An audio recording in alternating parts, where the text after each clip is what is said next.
So, this is a story that probably less than 10 people in the world have heard, and it's something that I didn't realize was an important part of my story until I started writing the next book.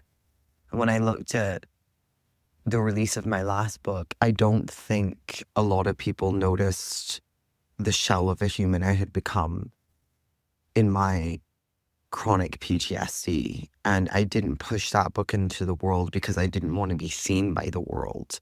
Not the way that I could have. I did not lean into doing media. I did not really feel like my face could be on camera, even doing my own social media. It took a long time before I recovered from the home invasion. And just yesterday, I was speaking to a friend and they didn't know that I had written a book. This is quite a new acquaintance. And yeah, I would say friend, you all know that distinction real good, acquaintance or friend. And I would say, yeah, new friendship loading. And he was like, where can I buy your book? And like, wow, I was like, oh my gosh, that was 5 years ago that I wrote that. And I was thinking, I wonder how it holds up now. But that book was always going to be a first part. And in my publishing contract, there was a word limit. And I just thought, I do not need to write a book that takes 20 something hours to read. I believe in microdosing knowledge the same way we microdose medicine. And there's a big conversation to be had around that. Because all I'd be doing now is microdosing God and Jesus. It's more like hero dosing.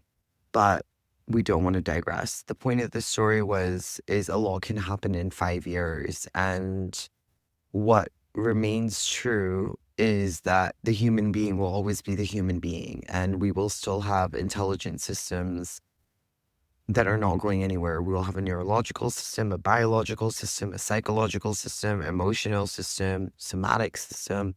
And then we'll have the laws of reality that are not changing anytime soon. So, in the devotion to walk this path under my divine assignment, which I've come to realize is just to simplify the experience of divinity for people so that we can, as a civilization, return to harmony with God's divine design, and just become more harmonious and unified in our very fragmented systems, especially with the rise of AI, the exponential adoption of that without risk mitigation.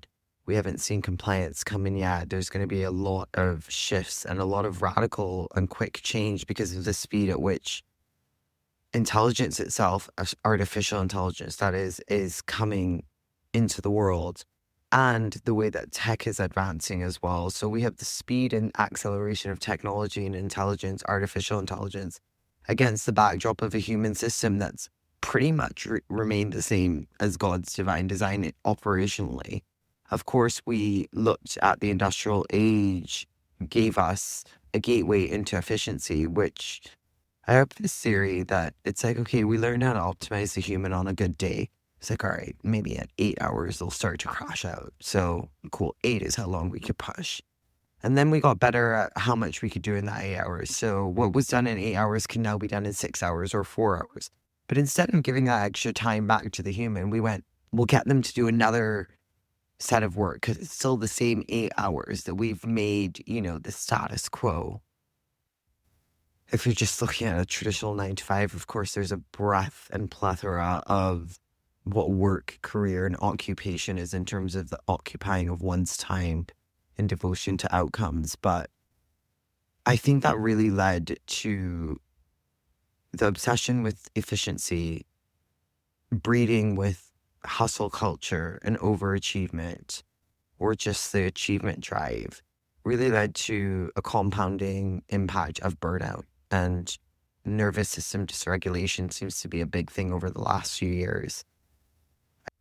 Which, in all honesty, is not surprising at all, because if you optimize something for 8 hours for one day, and you're like, okay, we've got the perfect formula for the perfect work day, did we factor in if we lived that day 330 days a year times a decade?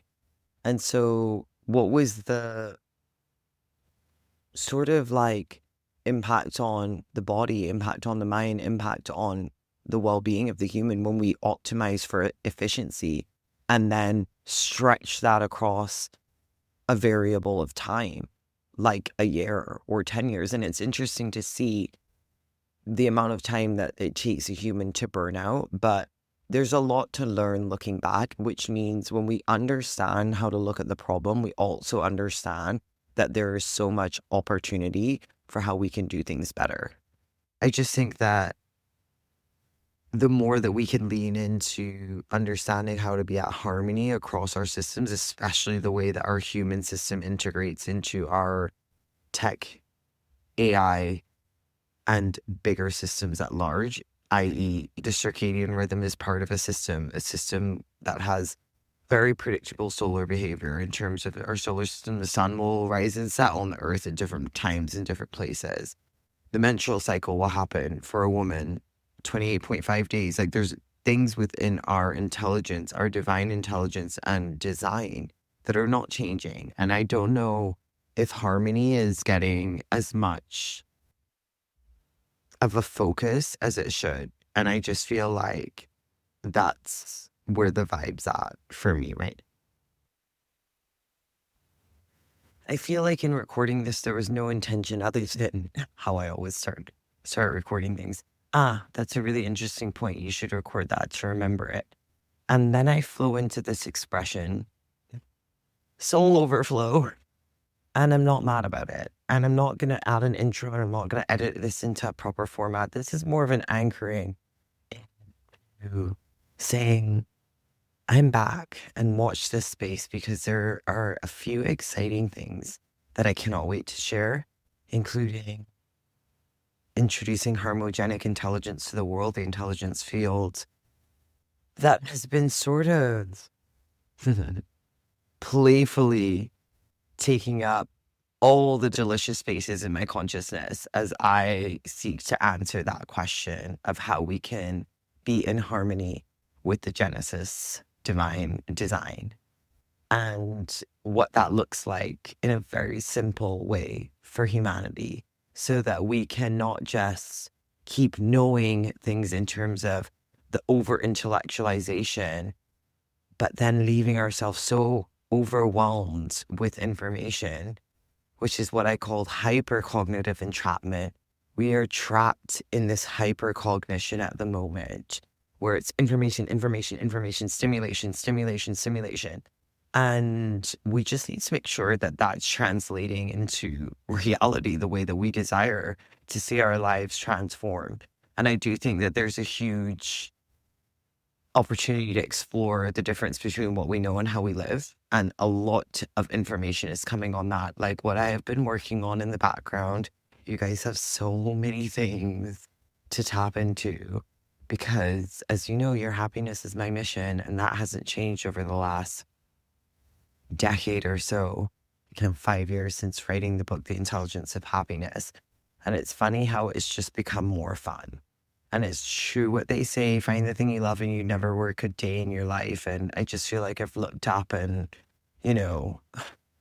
that whole disappear for a year, I don't know what happened, but I guess I disappeared for a few, because I had a lot of questions, especially coming out of the manifestation space and making a decision to really debunk divinity, which is why this podcast was called I Am Divine AF anyways. And we're going to get into the background of I Am Divine AF. I am divine and faithful.